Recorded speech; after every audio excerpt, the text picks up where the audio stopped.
بسم اللہ الرحمن الرحیم۔ کیا امام علی علیہ السلام کے ہاتھ سے لکھی ہوئی کوئی کتاب اس دنیا میں موجود ہے؟ وہ کون سی کتاب ہے جو امام علی علیہ السلام کو رسول اکرم صلی اللہ علیہ وآلہ وسلم نے تنہائی میں لکھوائی؟ کیا اس کتاب میں موجودہ حالات کا ذکر بھی موجود ہے اور کیا ہم اسے پڑھ سکتے ہیں؟ تو اگر آپ انہی سب سوالات کے جوابات جاننا چاہتے ہیں تو جڑے رہیے ہمارے ساتھ اس ویڈیو میں۔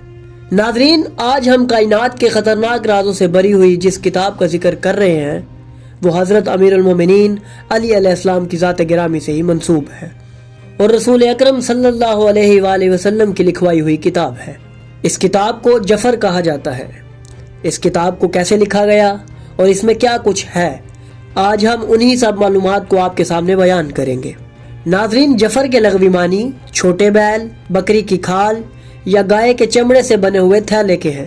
روایات میں جفر حدیث کی ایک کتاب کا نام ہے جسے پیغمبر اکرم نے لکھوایا اور حضرت علی علیہ السلام نے بکری کی کھال پر اسے تحریر کیا۔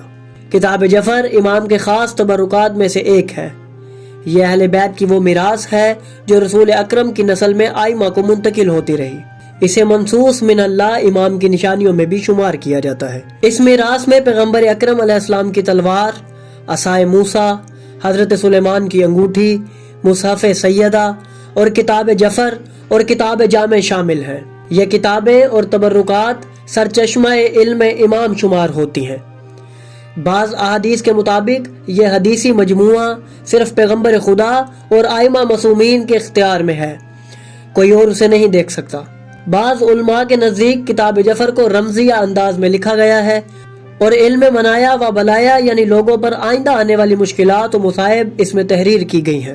احادیث کی کتب میں کتاب جفر کی یہ خصوصیت بیان کی گئی ہے کہ یہ کتاب کبھی بھی بوسیدہ نہیں ہوگی اور نہ ہی اس کتاب کی لکھائی کبھی مٹے گی۔ بعض محقق حضرات کچھ احادیث کے حوالے سے اس بات کے مدعی ہیں کہ اس وقت کتاب جفر امام مہدی علیہ السلام کے پاس ہے۔ ناظرین، روایات میں اس کتاب کو جفر کہا جاتا ہے جسے پیغمبر اکرم علیہ السلام کے املا اور حضرت علی علیہ السلام کی کتابت سے بکری کی کھال پر تحریر کیا گیا۔ کتاب بصائر الدرجات کے مطابق امام موسیٰ کاظم علیہ السلام نے بیان کیا ہے کہ رسول اکرم کی زندگی کے آخری ایام میں خدا نے آپ کو حضرت علی علیہ السلام کے ساتھ کوہ احد پر جانے اور وہاں موجود ایک بکری کو ذبح کرنے کا حکم دیا۔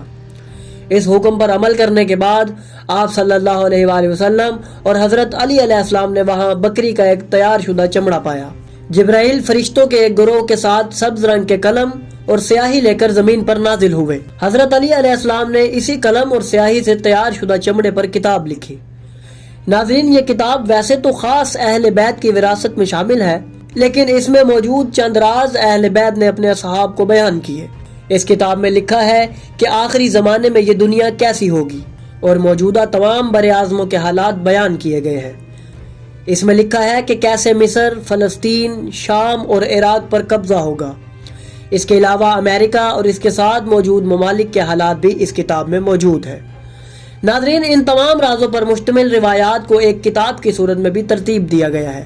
اس کتاب کا نام بھی جفر الاعظم ہی رکھا گیا ہے، جس میں وہ تمام روایات شامل کی گئی ہیں جو امیر المومنین علی علیہ السلام نے بیان فرمائی تھی، مگر یہ صرف چند روایات ہی ہیں جو اصحاب نے نقل کی، جبکہ یہ مکمل کتاب اہل بیت ہی کی دسترس میں ہے اور ان میں لکھا ہوا مواد بھی اسی زبان میں ہے جسے اہل بیت کے سوا کوئی نہیں پڑھ سکتا۔ ناظرین، کتاب شرع الموافق میں بیان کیا گیا ہے کہ کتاب جفر علم الحروف کے انداز میں تحریر کی گئی تھی۔ ناظرین، اہل بیت کی روایات کے مطابق جفر کی کتابت شدہ بکری کی کھال کا بوسیدہ نہ ہونا اور اس کی سیاہی کا نہ مٹنا کتاب جفر کی خصوصیات میں شامل ہے۔ کتاب بصائر الدرجات میں امام موسیٰ کاظم علیہ السلام کی روایت کے مطابق جفر کی ایک اور ممتاز خصوصیت یہ ہے کہ صرف پیغمبر خدا اور آپ کے برحق جانشین ہی اسے دیکھ سکتے ہیں۔ مزید اس کتاب میں کیا موجود ہے وہ بھی ہم آپ کے سامنے رکھتے ہیں۔ امام جعفر صادق علیہ السلام کی ایک روایت کے مطابق اس دنیا کے آغاز سے اختتام تک ہونے والے تمام واقعات اور احادیث کا تذکرہ اس کتاب جفر میں موجود ہے۔ امام جعفر صادق علیہ السلام کی ایک اور روایت کے مطابق اس میں امام مہدی علیہ السلام کے ظہور کی علامتیں، قیامت تک پیدا ہونے والے محبان اور دشمنان امام علی علیہ السلام کے حالات اور قرآن کی وہ تفسیر جسے صرف اللہ اور اہل بیت ہی جانتے ہیں، یہ تمام چیزیں تفصیل کے ساتھ اس کتاب جفر میں بیان ہوئی ہیں۔